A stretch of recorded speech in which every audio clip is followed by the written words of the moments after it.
मनुष्य जीवन का जो परम लाभ है वह है भगवत प्राप्ति। मन का निरंतर भगवत चिंतन में डूबना ही भगवत प्राप्ति है।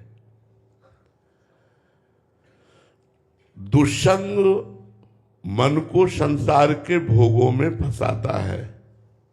इसलिए कल थोड़ी चर्चा की थी। ततो दुष्संग मुत्सृज्य सत्सु सज्जेत बुद्धिमान संत एतस्य छिंदन्ति मनोव्यासंग मुक्ति भी। जिसे कल्याण चाहना है, मोक्ष चाहना है, सुख चाहना है, शांति चाहना है, ततो दुस्संग मुत्सृज्य, दुस्संग का त्याग होना चाहिए, कुसंग का त्याग होना चाहिए। अब हम व्यक्ति के कुसंग से बचते हैं, लेकिन वृत्ति के कुसंग से बचना कठिन हो जाता है। दो प्रकार का कुसंग होता है, एक व्यक्ति का कुसंग और एक वृत्ति का कुसंग। अंदर जो भगवत विमुख करने वाली वृत्ति है उसका हमें त्याग करना चाहिए। बाहर जो भगवत विस्मरण कराने वाले व्यक्ति है, जाके प्रिय न राम बै देही तजिए ताहि कोटि बैरी सम यद्यपि परम स्नेही। चाहे वो जो रिश्तेदार हो, नातेदार हो, मित्र हो, सगा संबंधी हो, यदि उसके संग से कुसंग की वृत्तियां बढ़ती हैं, भजन छूटता है, भगवत विमुखता आती है, तो इसे दुस्संग ही कहते हैं। ततो दुस्संग मुत्सृज्य। यदि कल्याण चाहते हो, यदि शांति चाहते हो, तो कुसंग का त्याग करो। तो आप कह रहे हैं कुसंग का त्याग कैसे हो सकता है? अंदर की वृत्ति और बाहर के व्यक्ति का। तो कह रहे संत एतस्य छिंदन्ति मनोव्यासंग मुक्ति भी। यदि संत मिल जाए तो कुसंग का जड़ से नाश हो जाए। बाहरी और भीतरी दोनों प्रकार के कुसंग का नाश किससे होगा? बोले संत से होगा। अब संत की पहचान क्या है? तो कहा संतोनपेक्षा मच्चित्ताः प्रशांताः समदर्शिनः निर्मम निरहंकारा निर्द्वंद्वा निष्परिग्रहा। कल इसकी चर्चा हुई थी। संत वही है जो किसी की अपेक्षा नहीं रखता। वस्तु, व्यक्ति, स्थान, किसी की अपेक्षा नहीं रखता। संत अनपेक्षा बहुत कठिन है। संत से जो लोग जुड़ते हैं वो संत की अधीनता नहीं स्वीकार करते, संत को अधीन करना चाहते हैं। कोई संत से अपना परम कल्याण कराने के लिए उसकी अधीनता स्वीकार कर ले, ऐसा बिरला ही कोई होता है। वो तो प्रशांत आत्मा है। प्रशांत किसी भी तरह से हलचल हृदय में ना होना। चावल सिद्ध तभी होता है जब दब जाता है। कैसे चावल सिद्ध हो गया ये हम कैसे पहचानते हैं? जितना दबाव दब जाए, और अगर दबा नहीं तो वो सिद्ध नहीं। सिद्ध माने होता परिपक्व हो जाना। हम महाप्रसाद को तभी सिद्ध मानते हैं जब जितना दबाव उतना दब जाता है। ऐसे संत जितना दबाव उतना दब जाए, प्रशांत आत्मा। लेकिन संत को यदि दबाया तो जो अनंत महिमाशाली भगवान है वो तुमको दंड जरूर देंगे। एक नाव में बहुत लोग बैठे हुए थे, तो अपने गुरुदेव के साथ एक शिष्य भी बैठे थे। उस समय संगीन चाकू वाली गाड़ी के लिए लेकर के सरकारी कर्मचारी चलते थे। देखा होगा, ऊपर चाकू लगी हुई, नीचे राइफल, ऐसे राइफल में चाकू लगी हुई। तो दो उसमें चढ़े, जगह कम थी।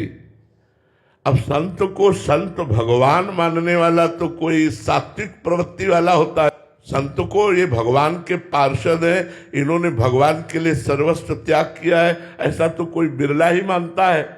तो उन्होंने बूट की ठोकर मारी शिष्य को ऐसे पैर से, वो और से दब गए।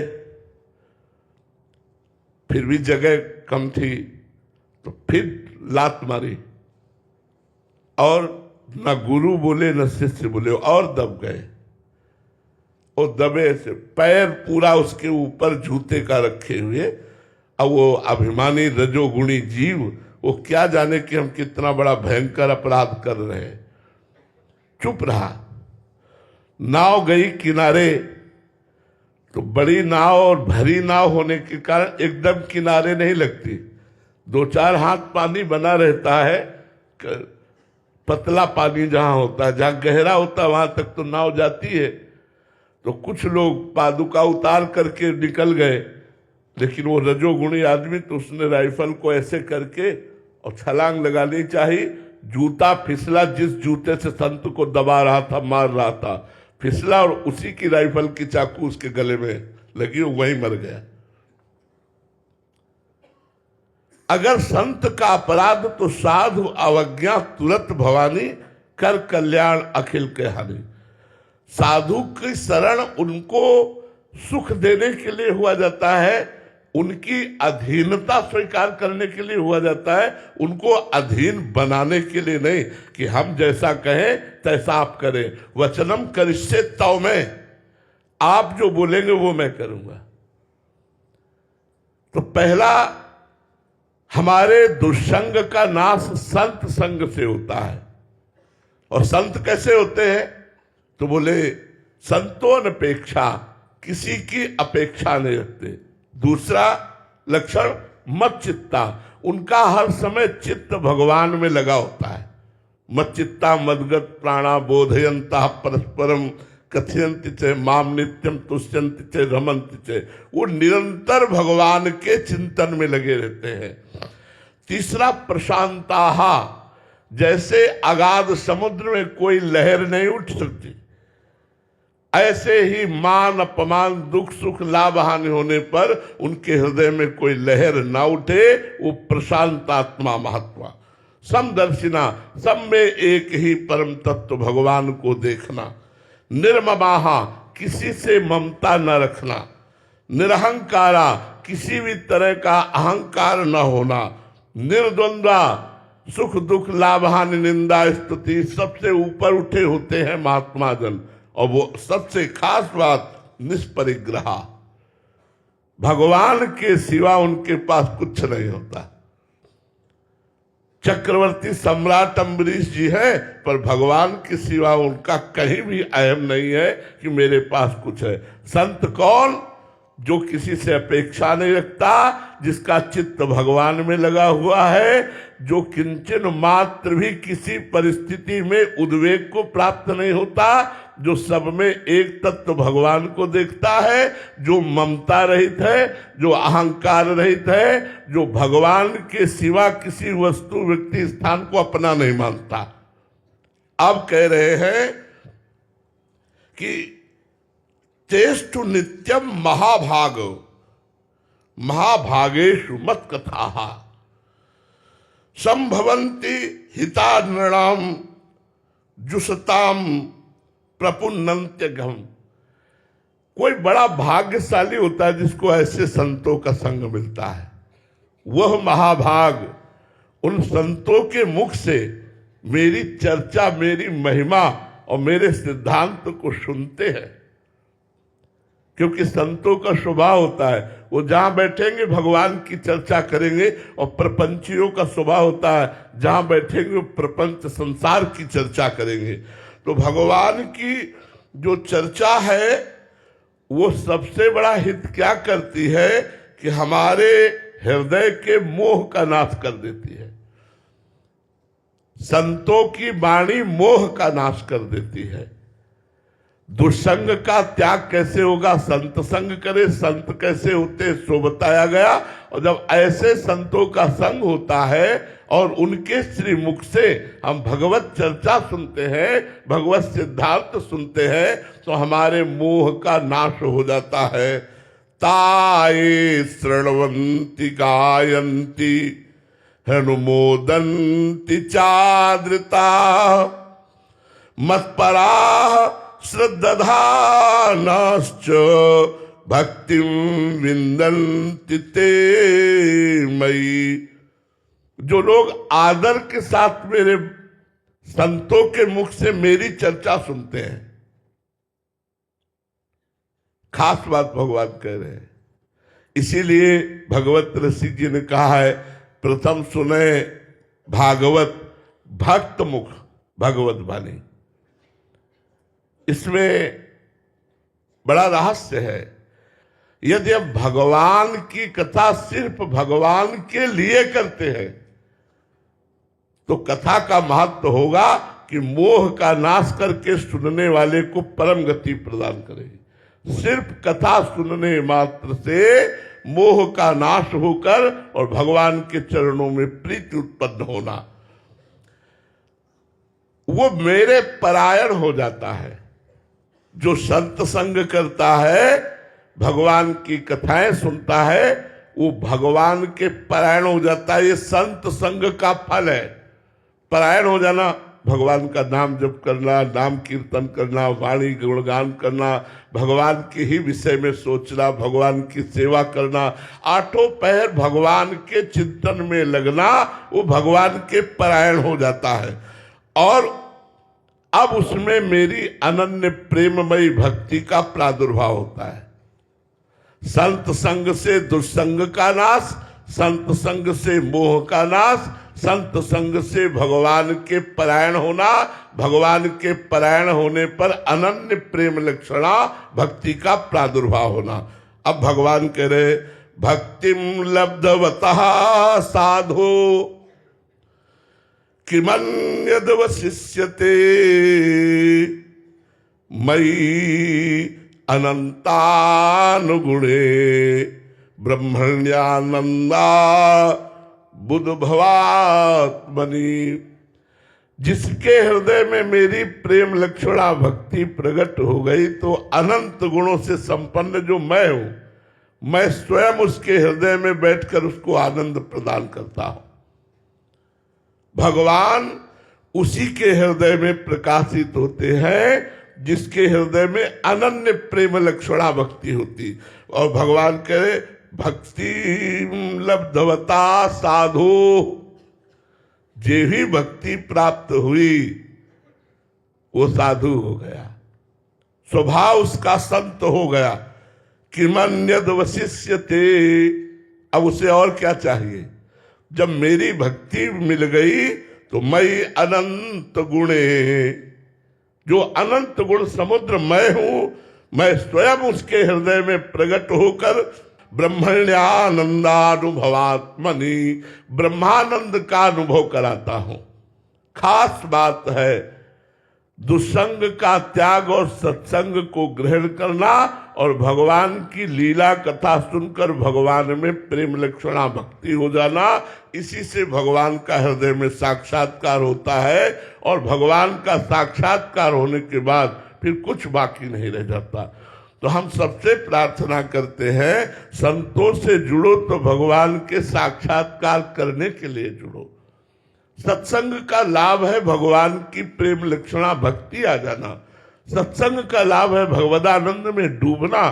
साधु संग और प्रश्न उत्तर का लाभ है कि हमारे अंदर की दुर्वासनाएं नष्ट हो जाए, ईर्ष्या नष्ट हो जाए और हम सबसे प्रेम करने लगे। अगर हमें सब में भगवान के दर्शन होने लगे तो आज आनंद का अनुभव होने लगे। आज हमारा जीवन इसीलिए दुख, अशांति, शोक में है क्योंकि भगवान की भक्ति हृदय में नहीं है। हेमा यादव जी, राधे राधे महाराज जी।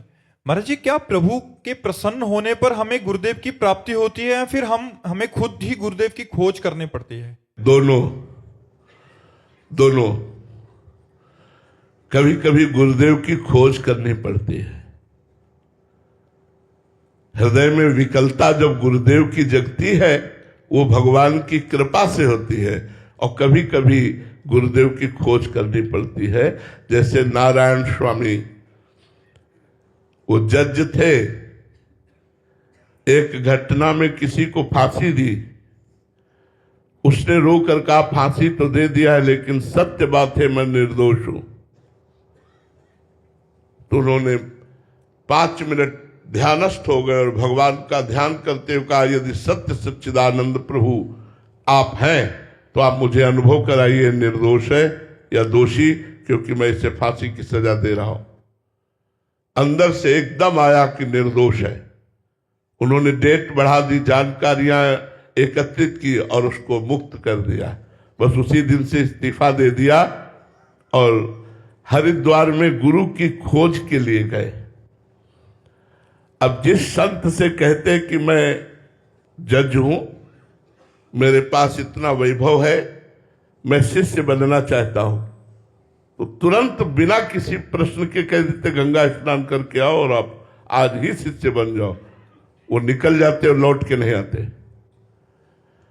कि जो मेरे जज पद का आदर करता है और मेरे वैभव का आदर करता है वो मेरा गुरु नहीं हो सकता।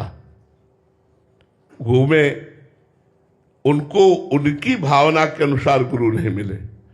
अब इतनी प्रबल इच्छा थी गुरु प्राप्ति की कि एकांत में पुकारे, हे भगवान यदि मुझे गुरुदेव की प्राप्ति नहीं होती तो मैं अपने शरीर को छोड़ता हूं। उत्तराखंड की एक शिखर पर पर्वत के चढ़ के और जे ही कूदने को ही पीछे से पकड़ लिया और कहा नारायण नारायण नारायण। पीछे मुड़े देखा संत, बोले तुम्हें गुरु चाहिए, जाओ नारायण नारायण नारायण जपो। बस अंतर ध्यान हो गए। एक टाट की लंगोटी और एक टाट ऐसे लगाते थे और हर समय नारायण नारायण नारायण जपते थे। इतना नाम जप किया कि पूज्य भाई जी से हनुमान प्रसाद पोद्दार जी और राधा बाबा जब थे तब उनके पास गए। उन्होंने जहां भी उनके नली, एक नली रखते थे, ऐसे रख दो तो वहीं से सुनाई देता था नारायण नारायण नारायण। नस नाड़ियों से नारायण नारायण निकलने लगा था। तो कभी कभी गुरु की खोज करनी पड़ती है और कभी गुरु अपने शिष्य को ढूंढ लेता है। दोनों बातें पाई जाती हैं। कभी शिष्य खोजते खोजते गुरु की प्राप्ति कर लेता है और कभी गुरु आकर शिष्य को पकड़ लेता है और भगवान के मार्ग में आगे बढ़ा देता है। दोनों सिद्धांत पाए गए हैं। और जी, गुरुदेव शिष्य का वर्ण करें, देख के चयन कर लें, बट वो तो समझ आती है, बट शिष्य को क्या ध्यान रखना चाहिए कि अगर अंदर लालसा हो रही है कि गुरुदेव की प्राप्ति करनी है और मेरे को खोज है, तो ऐसे में क्या ध्यान रखें? हाँ, बाहरी लक्षण बताए जा सकते हैं। आंतरिक तो जो उच्च कोटि का महापुरुष होगा तो उसी समान स्थिति वाला उनको जान सकता है, अन्यथा नहीं जान सकता। बाहरी लक्षण है कि जिनके पास बैठने से हमें अच्छा लगे, जिनको देखने से हमारा मन शांत हो जाए, जिनकी वाणी सुनने से ऐसा हमारा श्रवणेंद्रिय, हमारे कान कहे कि मैं सुनता ही रहूं, और जिनके परिचय को ऐसा लगे कि देखा तो पहली बार हो लेकिन लगता ही हमारे परिचय के हैं, जिनके संसर्ग से हमारा मन का परिवर्तन होकर हमारे गंदे आचरण छूटने लगे, नशा छूटने लगे, गंदी बातें छूटने लगे, भगवान की तरफ मन लगने लगे, जानो हमें गुरुदेव मिल गए। ये बाहरी बात है। आंतरिक तो दिव्य लक्षणों से संपन्न महापुरुष को कोई दिव्य लक्षण संपन्न ही जान सकता है, बाहरी बातें नहीं जान सकता। बाहरी बाहरी यही पहचान है, जिनके संसर्ग से हमारे मन का परिवर्तन हो जाए, हमारी दिनचर्या का परिवर्तन हो जाए, हमारे जीवन का मोड़ हो जाए, हमारा जीवन भगवत मार्ग में लग जाए, वही हमारे सदगुरुदेव है। खुशी जी बिहार से। महाराज जी, एक चौपाई है, हुई है सोई जो राम रची राखा। महाराज जी, इस पंक्ति के भरोसे सब कुछ भगवान पर छोड़ देना चाहिए या खुद भी कुछ प्रयास करना चाहिए? ये कब चौपाई है? आगे पीछे की बात पढ़ो। भगवान शंकर ने भगवान श्री राम जी को देखा कि हे खग, हे मृग, हे मधुकर श्रेणी, तुम देखी सीता मृग नैनी, ऐसा विलाप कर रहे हैं। हा सीते, हा सीते, हे खग, हे मृग, हे वृक्षावलियों, तुमने हमारी सीता को देखा है क्या? तो भगवान शंकर की दृष्टि पड़ी तो जय सच्चिदानंद परम धाम प्रभु की जय हो। तो सती जी के मन में प्रश्न खड़ा हो गया। भगवान की सगुण लीला बड़ी विचित्र है। या देवी सर्वभूतेषु बुद्धि रूपेण संस्थिता नमस्तस्यै नमस्तस्यै नमस्तस्यै नमो नमः। जो देवी सबकी बुद्धि के रूप में विराजमान है, आज उन्हीं की बुद्धि काम नहीं कर रही। भगवान की लीला देखकर सती जी ने विचार किया कि भगवान शिव सत्य है, और सत्य भगवान शिव कह रहे हैं सच्चिदानंद परम धाम की जय हो, और प्रणाम कर रहे हैं। यदि ये सच्चिदानंद परम धाम है तो ये पूछ क्यों रहे हैं हे खग, हे मृग, हे मधुकर श्रेणी, तुम देखी सीता मृग नैनी? दो बातें। एक तो सीता जी की इतनी विरहाग्नि, सच्चिदानंद में इतनी आसक्ति। दूसरी कि ये खग मृग पशु पंछियों से पूछ रहे हैं, सर्वज्ञ नहीं है, क्योंकि सच्चिदानंद तत्व तो सर्वज्ञ होता है, इनको पता होना चाहिए सीता कहां है। यदि ये राजकुमार है तो भगवान शिव ने इन्हें सच्चिदानंद कहा, और यदि सच्चिदानंद है तो ये खग मृग पशु पंछियों से क्यों पूछ रहे? अस संशय मन भयो अपारा, बड़ा संशय हो गया। भगवान शंकर ने देखा सती के मन में संशय है, तो भगवान शंकर ने बताया, मुनि धीर जोगी सिद्ध संतत विमल मन जे ध्यावहि। बड़े बड़े सिद्ध मुनिजन जिनका ध्यान करते, ये भगवान श्री राम नर लीला कर रहे हैं, इसलिए ऐसा पूछ रहे। लेकिन सती जी की समझ में नहीं आया। बार बार वही प्रश्न इनके अंदर खड़ा, यदि राजकुमार है तो भगवान शिव ने क्यों प्रणाम किया सच्चिदानंद कह के? यदि सच्चिदानंद है तो फिर ये खग मृग पशु पंछियों से क्यों पूछ रहे? बहुत प्रकार से समझाया। जब देखा कि इनके मन का संशय ही नहीं जा रहा, तब कहा, जो तुम्हारे मन अति संदेहु तो किन जाय परीक्षा ले हो।